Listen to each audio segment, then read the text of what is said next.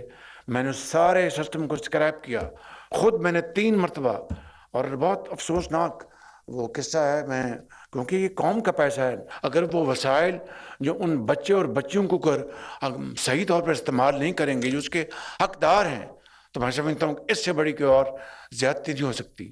پھر میں نے 3rd پارٹی ویلیڈیشن بھی کرا لی ہے کہ وہاں پر یہ کیا سیکھ کے آئے ہیں اور کس کس شعبے میں ایگریکلچر کے یہ پاکستان کی خدمت ادا کر سکتے ہیں.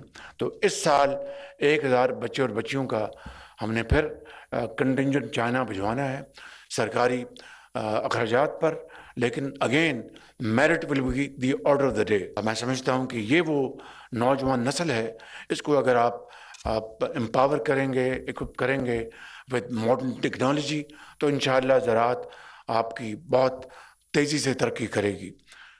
ختاماً میں ایک مرتبہ پھر آپ سب کا شکریہ ادا کرنا چاہتا ہوں اور یہ کہوں گا کہ جدید ٹیکنالوجی اور جدید انیشیٹو جو ہیں AI لیڈ، IT لیڈ، اس سے ہماری زراعت کے اندر ایک انقلاب آئے گا، لائف سٹاک میں ایک انقلاب آئے گا. آئیے مل کر ہم یہ عہد کریں کہ پاکستان کے اس انتہائی اہم شعبے کو ہم مل کر انشاءاللہ آگے لے کر جائیں گے صوبوں کے ساتھ مل کر. اور یہ وہ شعبہ ہے جو پاکستان کو بہت تھوڑے عرصے میں خود کفیل کر سکتا ہے. اللہ تعالیٰ ہم سب کا حامی ناصر ہو. پاکستان پائندہ باد. لائف سٹاک کی استعداد سے متعلق قومی سیمینار سے وزیر اعظم شہباز شریف خطاب کر رہے تھے. امریکی صدر ڈونلڈ ٹرمپ نے ایران کو بڑی دھمکی دے دی.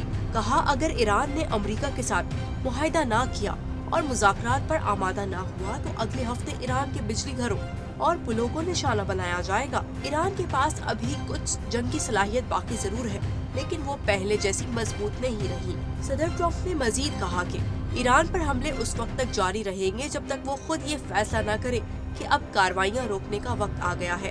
IRGC کے مطابق امریکی فوج نے خلاف ورزی کرنے والے جہازوں کو نشانہ بنانے کا بہانہ بنا کر ایرانی فوجی اڈوں پر حملے کیے تاکہ اپنی ناکامی کو چھپا سکے. ادھر امریکی سینٹرل کمانڈ کے مطابق تقریباً 7 گھنٹے طویل آپریشن کے دوران آبنائے